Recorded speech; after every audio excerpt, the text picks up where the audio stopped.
La dracologie ou dragonologie désigne l'étude des dragons dans leur globalité, dans le cadre des mythes et légendes concernés, mais aussi des univers fictifs et de la cryptozoologie. Il ne s'agit pas d'une science officielle, bien qu'elle soit présentée comme une ancienne science, dans les ouvrages encyclopédiques de littérature d'enfance et de jeunesse et les sites internet qui en traitent. Mentionnée dès 1958, la dracologie devient un thème populaire à la fin des années 1990, les jeux internet et la littérature grâce aux œuvres de fantasy. Trois types de dracologie. Des théories pour apprendre à dompter les dragons, des mythes et des légendes, des études morphologiques et anatomiques de la bête, des œuvres de fantastique et de fantasy comme Harry Potter ou des différents dragons dans le cadre de la mythologie de la ainsi que leur symbolique dans un univers fictionnel. Preuve de l'existence qui se rattache à la cryptozoologie, cette créature légendaire n'étant pas sur la base de témoignages et de documents. La dracologie a fait l'objet de séminaires et de conférences. La biologie, la psychologie et origines culturelles. Les termes de symbolisme du dragon dans la dracologie semblent se rattacher à des orientations religieuses et spirituelles diverses, liées à la théologie et aux sciences occultes. Étude des dragons et Logia, le dragon de l'île de Rhodes, les ouvrages encyclopédiques sur les dragons peuvent être présentés sous Amsterdam, manuel de dragonologie. Les sites internet furent présentés comme des créatures bien réelles dans un certain nombre de dracologie Moyen-Âge et dans les ouvrages savants de la Renaissance. Le terme de dracologie ou ses équivalents n'y étaient toutefois pas employés. Il existe un documentaire présentant un musée des dragons fictifs prétendument situé à Reinsbourg, qui aurait été détruit durant la Seconde Guerre mondiale. Ce musée aurait attiré des anthropologues, historiens, paléontologues et zoologistes à une époque où l'existence biologique des dragons était fortement remise en cause par une majorité de scientifiques 5, mais là encore, il n'est pas fait mention du terme de dracologie. L'utilisation du mot semble être d'origine russe. L'équivalent de dracologie fut utilisé par Jan Slovikom pour titrer un chapitre dans un recueil d'aphorismes, traité de psychologie sur le dragon, en 1958. Également, dans l'édition russe du Traité des dragons, figure l'inscription suivante. Cette édition est réalisée avec le soutien de l'Institut international de dracologie.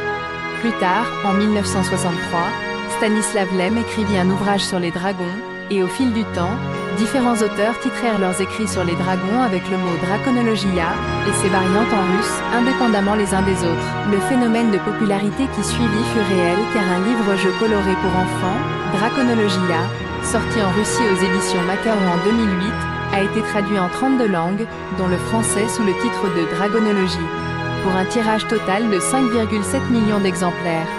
D'autre part, la popularité des livres et des films de Harry Potter a enclenché l'apparition de nombreuses écoles virtuelles, basées sur le monde fantastique de Poudlard dès la fin de l'année 2000. Ces écoles sont organisées principalement entre des adolescents de 17 ans en moyenne et des personnes plus âgées. La requête Draconologia et ses variantes sur les moteurs de recherche en russe donne un grand nombre de ces projets virtuels 8. Selon l'âge, l'étendue des connaissances et intérêts des adolescents, le contenu des écoles peut être complètement copié à partir d'autres sources publiques ou être une étude originale de l'auteur. Cette dracologie est majoritairement mythologique et plus rarement fantastique, dominée par les descriptions des dragons du monde de Poudlard, mais il en existe d'autres. La principale caractéristique de ces écoles virtuelles est qu'elles sont organisées comme des jeux. En tapant enseignants et élèves d'une école de magie, on obtient des conférences de dracologie. De nombreux ouvrages poursuivirent la tradition de la dracologie, que ce soit dans l'univers de Harry Potter ou dans celui des mythologies. La journaliste Julia Roaeva estime que 1993 est l'année de la dracologie, car le film Jurassic Park de Steven Spielberg a enclenché un phénomène de mode des dragons, qui mettait pourtant en scène des dinosaures.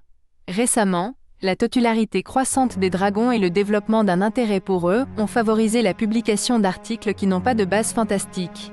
Ils ont étudié toutes les dimensions de la dracologie, la mythologie et le symbolisme, les dragons des différents mondes fantastiques, y compris la modélisation des dragons, et l'existence éventuelle de dragons dans la réalité. Sur les sites internet, la dracologie se donne pour objectif principal de classifier et étudier toutes les espèces de dragons. Le Muséum national d'histoire naturelle a accueilli une exposition temporaire sur les dragons, en les présentant comme des créatures, entre science et fiction. Autres applications.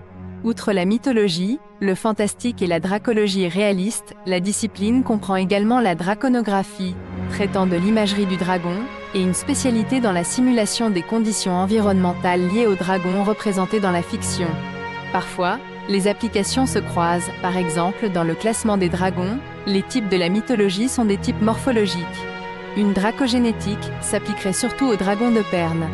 La dracologie permet aussi d'étudier les possibilités d'existence biologique du dragon sur Terre. Les résultats de ces études peuvent être utilisés par